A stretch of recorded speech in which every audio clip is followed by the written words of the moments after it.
எபிரேயர் நிருபம் 2:4 வாசிங்க.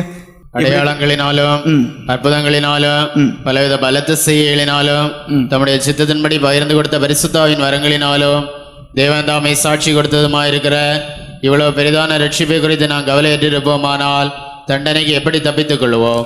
அந்த வசனத்தை பாருங்க. இவ்வளவு பெரிதான ஒரு ரட்சிப்பு, இவ்வளவு பெரிதான ரட்சிப்பை இன்னும் எனக்கு வேண்டாம், எனக்கு உலகம் போதும் நீங்க இருந்தா தண்டனைக்கு எப்படி தப்பித்துக் கொள்வீங்க?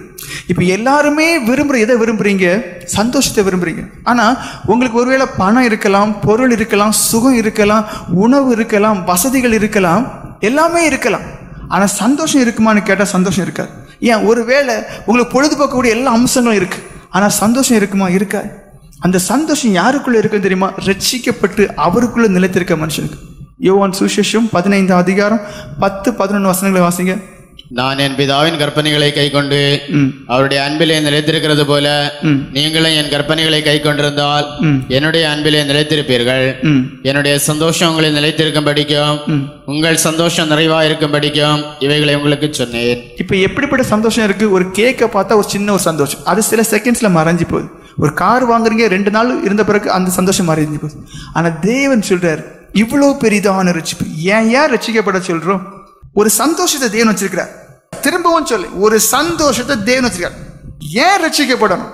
நீ சிற்றின்பத்துக்கு பின்னாடி போறியே, நீ பாவத்துக்கு பின்னாடி போறியே, நீ சொத்து நீ பின்னாடி போறியே, நீ வேலை நீ பின்னாடி போறியே, இதெல்லாம் சேர்த்து உனக்கு பணம் கிடைச்சாலும் சரி, பொருள் கிடைச்சாலும் சரி, சுகம் கிடைச்சாலும் சரி, எல்லாம் கிடைச்சாலும் உனக்குள்ள உண்மையான சந்தோஷம் இருக்கா?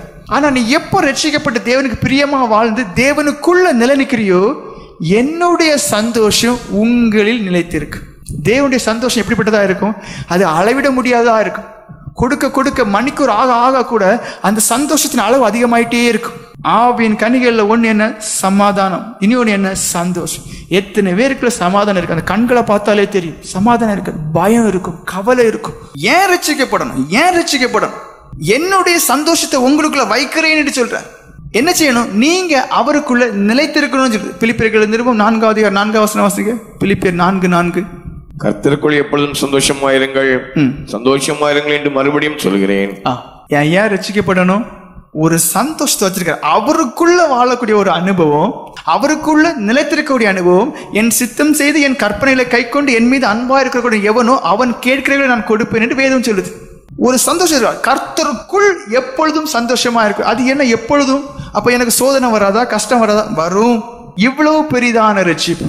இனி யாருமே எதுக்கு ரட்சிக்கப்படணும்னு கேட்க வேண்டிய தேவை கிடையாது. இவ்வளவு பெரிதான ரட்சிப்பை குறித்து நீங்கள் கவலையிட்டு இருப்போமே ஆனால் தண்டனைக்கு தப்பவே முடியாது.